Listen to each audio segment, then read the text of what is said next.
thank you for coming, first of all. It's a pleasure, to be up here.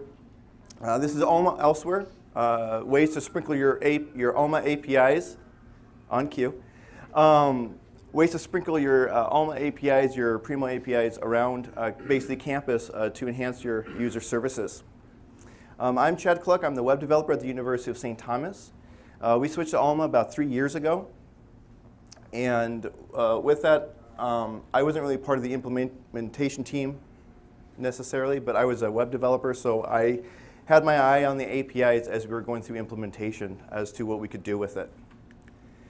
So what's your experience with APIs? Anybody here have used an API before? Okay, good. Tough crowd, I think. How many have created an Ex Libris API key for integration with another system?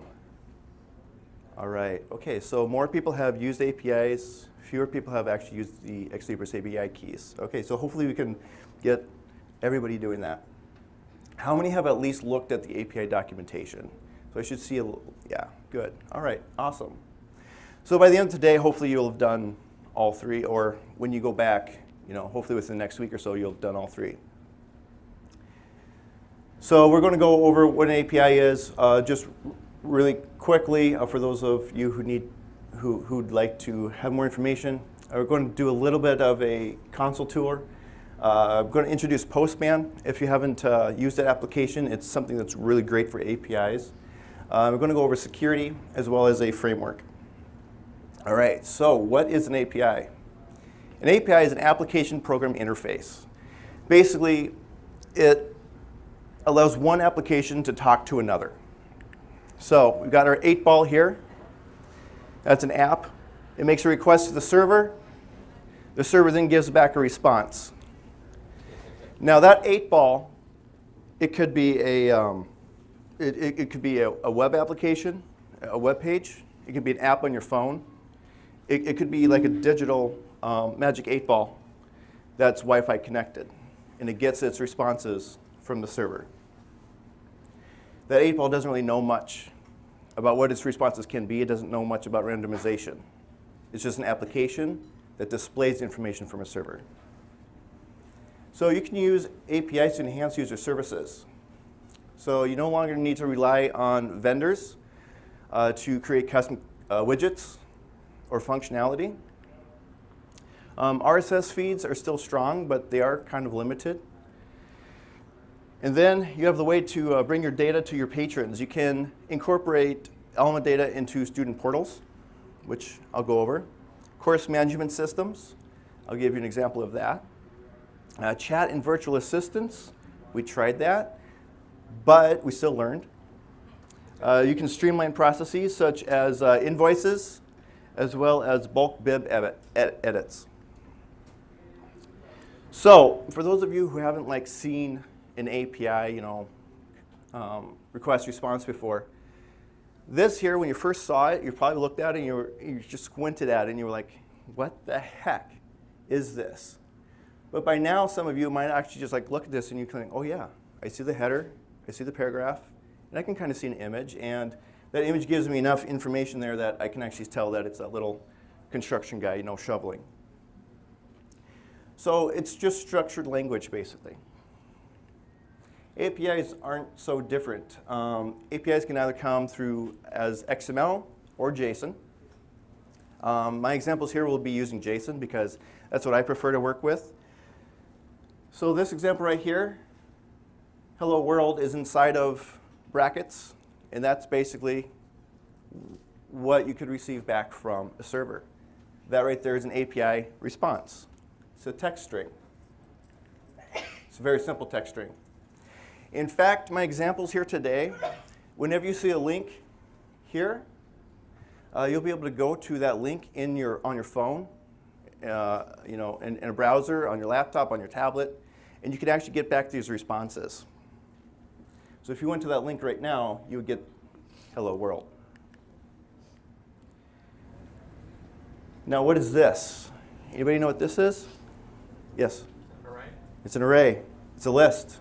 It's a list, and then if you think in arrays, it's an array. So these are very simple.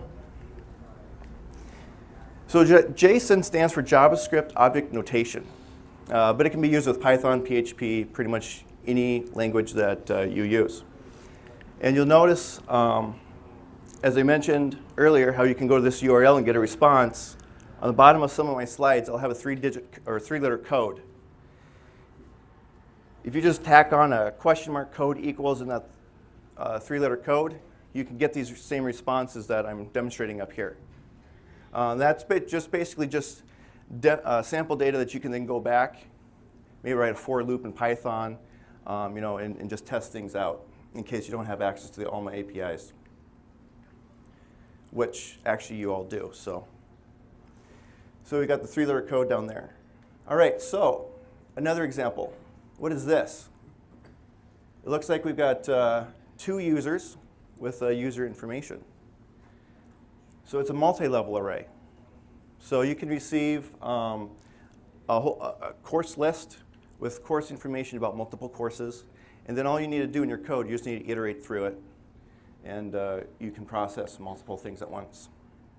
And again, this response, if you want to play around with it, is available.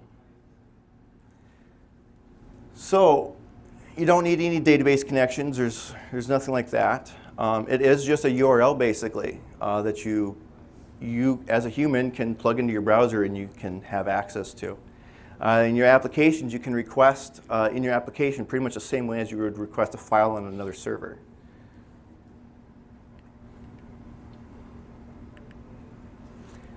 So, as I mentioned before, that 8-ball has nothing. That 8-ball knows nothing about randomization. It knows nothing about the possible answers it could give. That 8-ball basically just makes a request to the server. The server knows the logic. The server knows the possible questions. Maybe the server has some magical, mythical beast living inside of it that gives you back the response. That 8-ball, it doesn't need to know anything. Just the server does. You can store all your logic, all your heavy processing on the server, and then your application can just be the user interface. So what can you do with it? Well, if we get this information back about Linus, what fees he has, as well as his loans, we can process through that. We can we turn that into HTML code, and then we can display that on a web page, perhaps like a student portal, which is what we did. So right now at the University of St. Thomas, we have a student portal. Faculty, staff, students, they can all log into it. And as soon as they log in, their library information is on the right. So nothing displays if they don't have anything. Like if they don't have any fines, fees, or loans, nothing displays. But if they have library loans, it'll show them what library loans they have, what their due dates are, any hold requests. So like if they requested a book and it's available and it's ready for them to pick up, it'll say where they can pick it up. And then if they have any library fees. How many would love this on their student portal? All right. Well, you can do it with APIs. I didn't do anything, actually. This was one of those things that I went to our university web developers. And they were marketing this brand new portal. And I said, you know what, I have a great idea. Why don't we list loans, fines, fees, and holds? And they went ahead and they took the idea and they put it up there. I don't know what language they used. Honestly, I still have no idea. I don't think they code in PHP. I'm one of the few people on campus who code in PHP. I don't care. All I had to do is I had to give them a simple GET request. And where did I get that GET request? I got it from the Ex Libris Developers Network. I'll get to that in a moment. So basically, I told them what fields to look for in the response. And then I told them this is how we would like it to display on the page. And they went ahead and they did it. So with the Developers Network, there is extensive documentation. I believe the documentation is pretty good. I found all my answers there in terms of what fields to expect and all that sort of stuff. This is an example of some of the user documentation. As you can see, we have users, And then users can have requests, loans, resource sharing requests, fines, fees, deposits. There's different URLs, basically, to get different pieces of information. So to get started, basically, you need to create your account, generate an API key, and play around. So how do you get an account? If you don't have an account already, you need to figure out who manages the API accounts at your institution. Either they'll give you access, or you can just request a key and then they can set up a key for you. If they don't know how to set up a key for like applications and stuff like that, you might want to show them the presentation. So after you get your keys, you can go to build my APIs, and you can manage your keys. Now this is a long list of keys here. I really recommend having a different key for each application. How many here use the same password for multiple websites? All right, I know who to hack now. That's not the only reason why you want to use multiple keys. You don't want to use the same key over and over again, because if that key goes somewhere else and you need to revoke it, and you have 20 applications out there using the same key, how many applications do you need to update? 20. So I recommend having a key for each application that you're coding for. I recommend naming conventions. I accidentally deleted the wrong key the other day because it was named in a way that was confusing to me, so that was not good. I recommend naming it. What business unit is using that key? At the top there, we have a business office one. We have our web services using our 1 St. Thomas key. This is me using something for library help for our Canvas integration. I also recommend having dev and prod keys. That way you can do development work. You have the ability for each key to set whether or not you're using sandbox data, ex libris demo data, which is great if you have student workers. That way they're not working with live student data. And then you can have production data. So you can switch what environment those keys are pulling data from. So it's great to have like development as well as production keys. So to add a new API key, just go down there, add a new API key, give it a name. You can please give it a description. You can enable and disable keys as well. I really recommend this, especially if you're not doing active development and you have a development key. Just go ahead and disable it. I will say that with development gets messy. There's been a few times where I've been working with some of our developers. In fact, this happened twice, in which I'm working with them. We're being very careful. We're not sending the keys via email and stuff like that. And all of a sudden, I get the key with a whole URL string in an email, sent out to 50 people. Most of them do not need to know, because if they were just to click on the link, they would have access to that data. So I've had to revoke keys on occasion. When you set up a key, you can set it up by area. You don't need to give each key access to everything in Alma. In fact, your application is probably only going to access like 2 or 3 areas within Alma. So you can set that up. There's no reason why, if it's a bib record application that just processes bib records, that needs access to user data, so you can lock it down. Over here in the environment section is where you can choose whether it's sandbox, ex libris, test data, or your production data. Permissions read, write, and read only. I recommend as you're getting started, read only. As you're starting a new development project, read only. If you need to write data, once you get to that part in your development project, go ahead and switch it over to read, or to read-write. And these can be changed at any time while the key is in use. So, for more documentation, you can actually play around. You don't need an access to the manager's console in order to start playing around. You don't even need to log in to do that. Ex libris has sample data out there that you can start playing with right now. So you don't even need to log in. You just go to API console at the developers network, and again, that's developers.exlibrisgroup.com. On top, we'll just choose acquisitions. You can see what your options were down here. I'm going to go ahead and I'm going to choose acquisitions. The server is pretty much already filled in for you. That'll be your default server, North America. Your API key, it'll list the API keys that are available for this. This is acquisitions, so there's probably only 2 API keys that are available for acquisitions. So you just choose that, and then this is one long page, and I'm just going to go down it. So the next section, you can see that you have all the various requests that you can get. You can get all your PO lines, you can get a single PO line, you can get multiple PO line items. Right here, we've got the vendors. So what we're going to do is we're going to hit try it out. This is going to return a whole list of vendors for us. We have the ability to enter in various query parameters. You can hit execute, and then you'll get your data back. Not only do you get your data back, the data also has headers. So if you're familiar with HTTP, there's a response. There's a request response protocol, basically. And each response, not just the data that you receive that you can actually see, there's also data in the headers. And one of the things, nice things is that in the headers, if you programmatically access it, you can actually see how many API requests you have remaining for the day. You're limited in the number of API requests you can make in a 24-hour period. So if you wanted to know, well, I've been running this and I want my program to periodically check how many requests I have, maybe I need to slow it down, near the end of the day, and I want to code that in there. You can have it check the headers.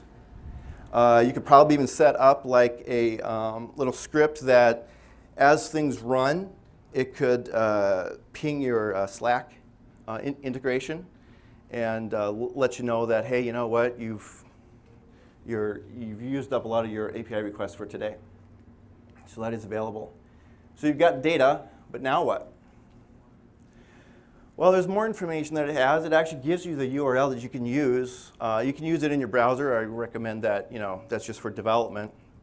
But it gives you a URL that you can use. If you want to get the data back in JSON, you either need to send that in the request header. I don't do that. I basically just put in the URL.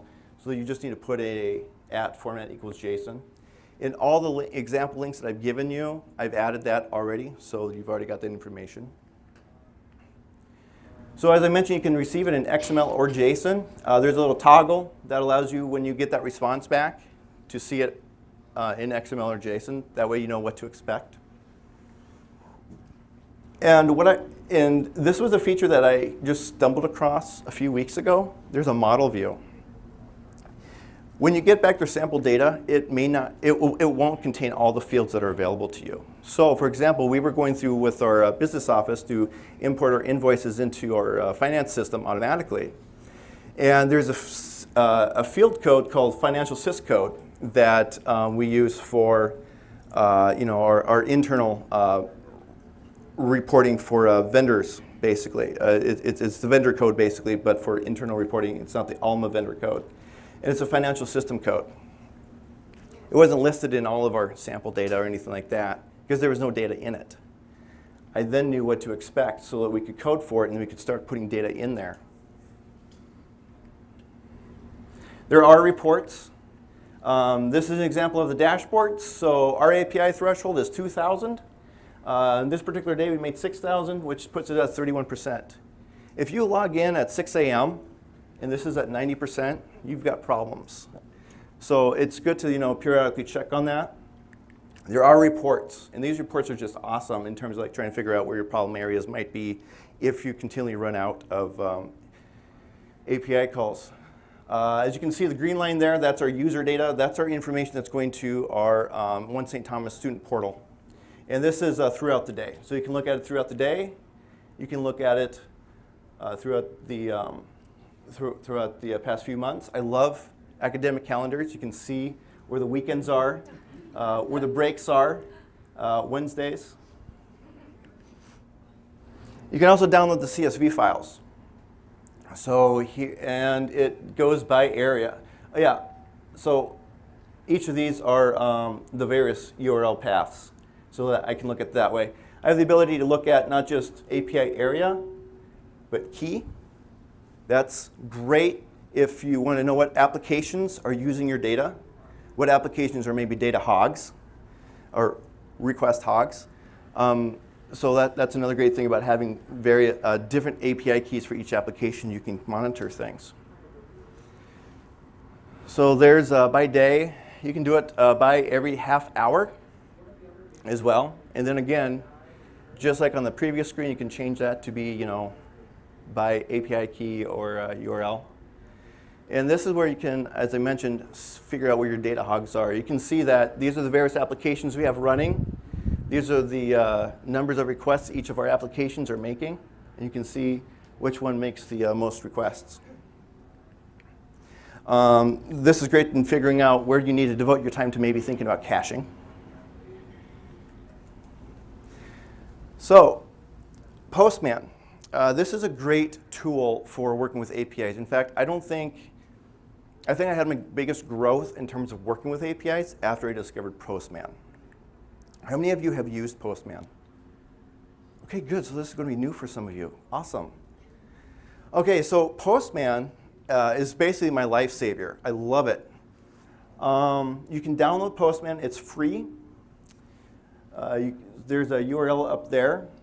For right now, we're just going to pretend we're going to be using that request that I gave you at the beginning. You fire up Postman. You have like a little browser bar, essentially, that you can type in a URL. So we're making a GET request for that, and we get back to hello world, just like you did at the beginning. So we can add a query parameter. If you click on the parameter button, you'll have like a little table view where you can add in the parameter key as well as the parameter value. You can also just type in the query string up here and it'll automatically populate this. So you can do it either way. It's pretty cool in that regards. So if you were to put this in the get bar, you would get a list of games you could play. You could also try those other codes. I just put them there so that when you're back at your desk later, you can try them out and see what they look like. The great thing is that unlike some browsers now, I think Firefox on a lot of the operating systems are already formatting. When you type in that URL and you get back a JSON response, it already formats it this way. Some of them don't. Sometimes you just see a whole bunch of just text.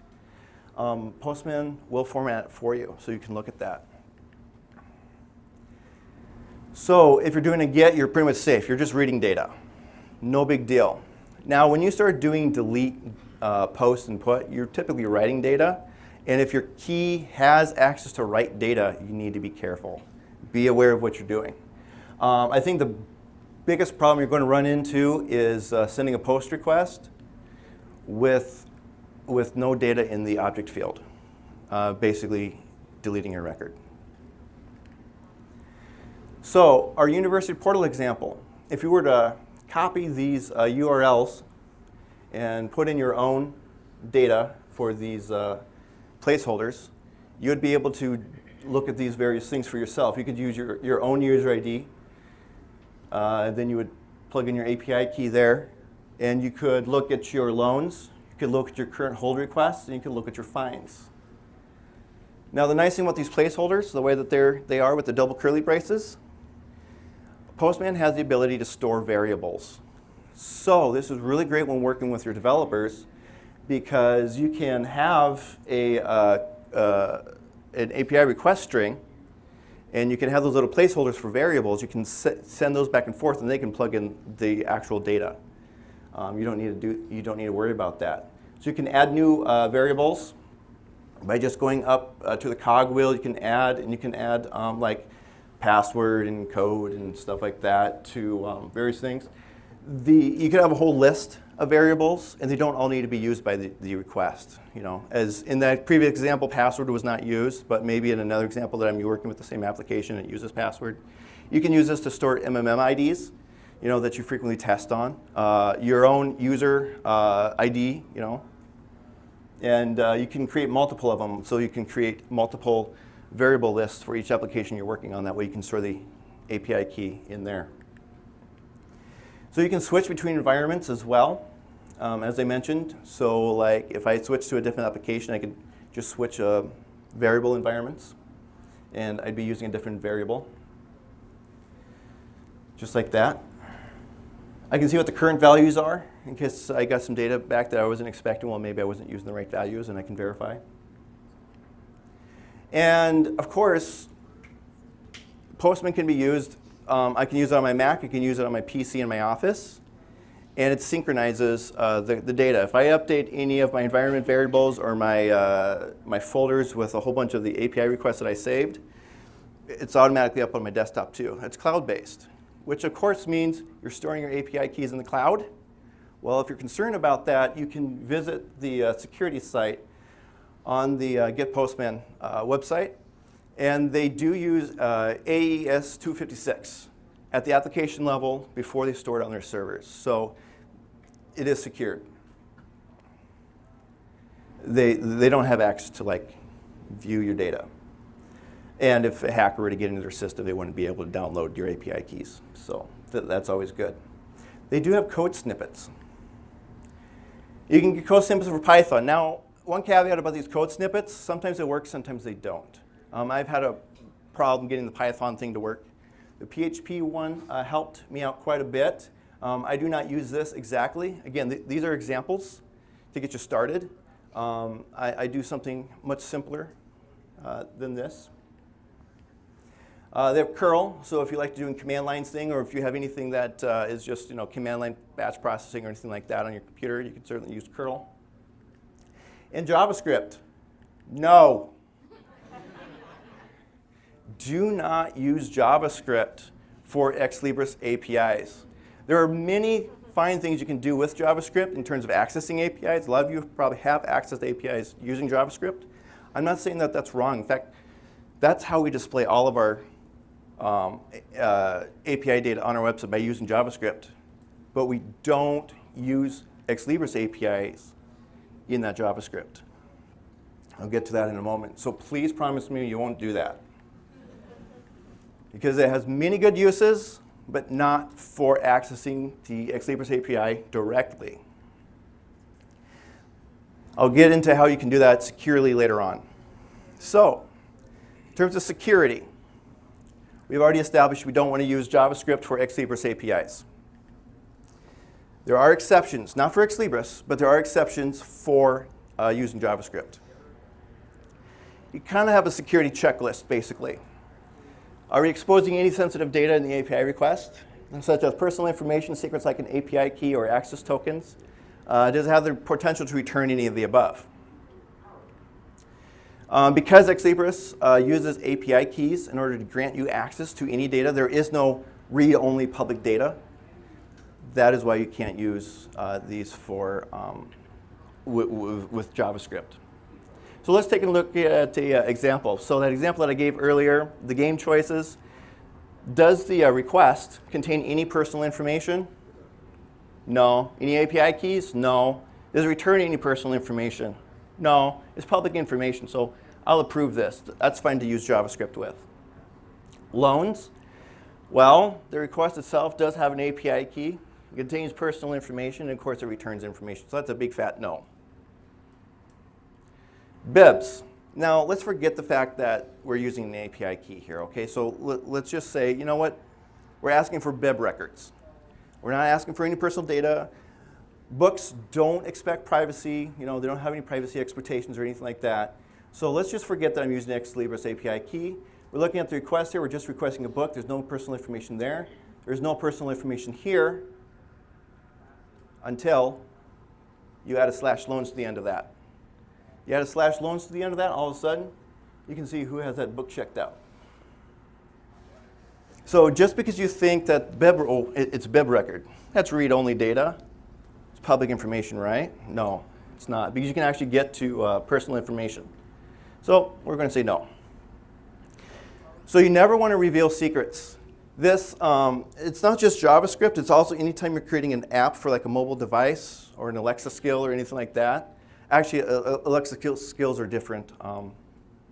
But anytime you're actually putting an application on a user's phone, you don't want to reuse the same key. You don't want to be giving your key out in an application to a lot of people. You'll hear this time and time again. So-and-so created an app. They used a key or a common password that everybody in the world uses. What you need to do is you need to be setting up a unique username or a unique key or password for each individual user that's using it. Anytime you give something to your client, whether it's in the browser or on an app, your key is lost. So the problem isn't really a problem. Yeah, it's a limitation, but that's what makes it pretty powerful. You have access to everything. But what you do need to do is you do need to start creating an interface. So what I do is I typically transform the data. So I have an application or a script on a server somewhere that actually makes the request to Ex Libris on behalf of my widgets and stuff. And I can transfer in the data, and this is how I do that. So we have our library web page here. And on that library web page, I have some JavaScript. And that JavaScript goes ahead and it makes a request to our intermediary server. So this is not, there's no API key. Our intermediary script only knows like to do one thing. It knows to contact Ex Libris, get back stuff, transform that data. There's no personal information returned. So I have that in its server side. Server side is what you really want to have your scripts working on. You don't want to be doing any of this client side. Now JavaScript can be run server side in some instances. So you could use JavaScript in that instance as long as it is server side. So our web page makes a request to our intermediary script. Our intermediary script has this code. It gets the parameters, list equals all. The URL, it creates the URL to send to Ex Libris for the request, and then it makes a call to Ex Libris using that URL. So this is a little intermediary server here. Ours are currently stored in Amazon Web Services. Makes a call to Alma API. Alma API returns back a list of courses. And then our intermediary code goes ahead, after it gets that data, transforms it. The course list that I got back from Ex Libris was a long list with lots of information that we don't necessarily need to display on the web page. We can sanitize it, transform it, and just send back a simple little text box back to our web page just using JavaScript on that end. So this is JavaScript, this is PHP, but this could be anything that you want to code in. We use this for our Canvas integration. So we do our resource lists. They're called, it's the course reserve section in Alma. We access that through an API. We do a lookup within Canvas to match the course with the course reserves. And we display the resource list for the students for their particular course within Canvas. This integration here, all the code is available on GitHub, and there is a previous presentation that I gave about this at another conference. That video, just like this one, will be available on that website. So if you had any questions about that, you can certainly look at that. So again, the UI separates the data. Well, I mean, APIs separate the UI from the data, basically. Again, remember that 8-ball. That 8-ball knows nothing about randomization. It's just the forces of the world that it receives a response from. And this is just another diagram, visualization as to how that works. Again, we got the Alma server. We got our intermediary server. Our intermediary server can be stored on Microsoft Azure functions, Google functions. Traditionally, it's a LAMP stack, Linux, Apache, MySQL, Perl, PHP server.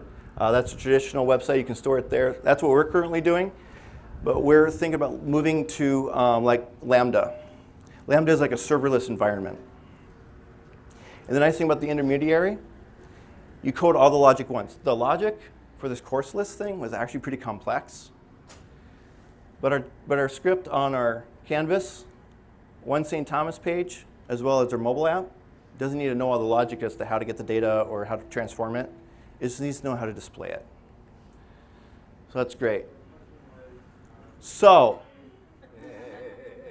this is always the problem. I give this great presentation. These are the cool things you can do, but yet I hear over and over and over again, I don't have access to a server. IT won't provision a server for me. Well, that is a bit of a problem. I'm not going to say that there are ways around that, but there are ways to convince the powers that be that maybe there are options for you to host your stuff. A lot of universities and a lot of places are kind of moving towards the cloud, which really, if you have the right idea, allows better provisioning of services. That's one thing that we had. We had like one server for like the longest time. It was a LAMP stack, and that's where we stored all of our code. Now that our campus is moving to AWS, Amazon Web Services, we have the ability to access like Project Lambda, and we still have like our LAMP stack and stuff like that. So there are options. And as I mentioned, Microsoft Azure, Google Functions, those are also options too. But that doesn't mean that you can't start playing with APIs. So go back there and you can start playing with APIs. So you will need a place to host your code. If you were able to seriously be able to consider various serverless options are like, anything that's not a LAMP stack. There's a blog post that kind of goes over the pros and cons of each, and I thought it was pretty good. Load times, APIs can take a while to load, so I recommend loading them via JavaScript, of course, using that intermediary, because it can run asynchronously. So that way your page can load and it can still be requesting data from the server and you're not delaying the user. So with GitHub, there's a lot out there. I'm just going to list these links here. As I mentioned at the beginning, there is a supplemental document that basically lists all the links as well as the GitHub repositories that I referenced in this presentation. I do have the Exlibris example that has like the course material that you can request, or a list of courses that you can play around with. I did develop a PHP project framework that basically allows you to quickly develop APIs as well as microsites. I use that extensively in pretty much any API project that I do lots of API projects where I create my own APIs, pulling data from various places, bringing it together, and then giving it off in a public feed. I can usually get a project up and running in about half a day with that. There is a JavaScript template that you can use as well that's already ready there for you to start making JavaScript requests to either intermediary or some other system. We use it for some of our Google integrations as well. If you want an example, I do have the 8-ball example. You can actually see it in use at the top link there. And then the code for the API service is available as well as JavaScript. And you can just play around with that. So, and there's a few final pieces of code. All those examples that I gave you, you can run those off your own server as well. So, where it was like ELUNA-2019 ! Code equals whatever. You can actually download that code and you can run it off your own server. That way, again, it's just example stuff that you can just play around with, example code, example responses that you can work with. So even if you can't set up a server environment, maybe you can set up a serverless environment, using Lambda or Google or Microsoft Functions. But you can still get familiar and play around. You can use Postman, or you can go to the Exlibris API console. And again, you don't need to be logged into the Exlibris API console to start playing around. They have test data that you can start playing around with. And one of the things about playing around with this data is then you can then go back to your IT folk or to the powers that be and say, hey, it really is something that we can do. Maybe we don't need to develop it in-house because we don't have server space, but IT does. Maybe they can do a project. Maybe we can partner with a project. And this is the data we have access to. This is what we can do. So what I would like you to do by this time next year, get a place so you can start using these APIs. You all have access to it. You pretty much have everything that you need. So I'd say go ahead and start getting to it. All right, so I'll open up for questions. We have about a little less than 10 minutes left. Yes? How do you control access to the intermediate server? So the public part is in the web portal that shows how to talk to the intermediate server. Yes, that's a good question. So the question was, how do I control access to the intermediary server? Basically, it's a lot of what we put up there is public data. Now, if it's not public data, like the intermediary server that we use for the student portal, that is all server-side. So then we don't use JavaScript for that. But there are certain things that you can do in terms of requests and where the request is coming from.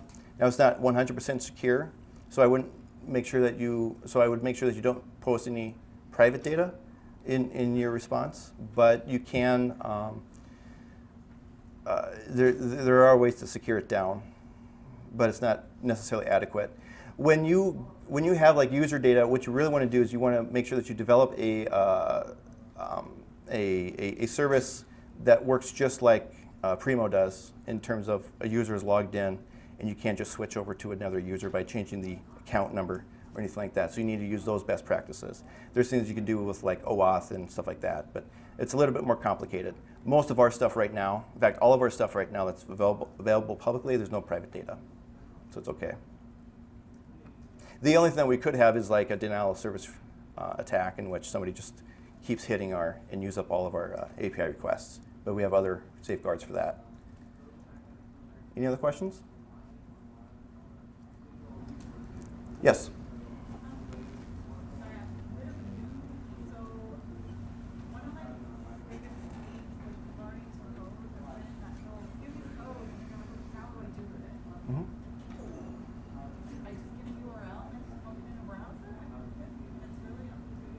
That's how you start. That's how I started. I just started playing. So the question was, one of the biggest pet peeves is that we learn this stuff, we kind of get the code, but we don't really know how to use it and stuff like that. Yeah. Again, APIs, you can just start with the browser. You get your feet wet, start playing around with the APIs, get Postman, start playing around with it there. It's got some code samples there to get you started. I actually have code samples. This presentation, I think there's like 50 more slides if you were to download it from Sched. And at the very end, there's like code samples as well to actually, like if you have PHP, to like get started with like your first API request and creating your first API response out. You have the ability to do that too, as well, of course, with the framework. But yeah, just get your feet wet, and then as you learn how to develop APIs, Python you can use, so you can use that also locally on your machine, and you can just start playing with it locally on your machine as well. So that's what I would recommend. Okay. Well, thank you.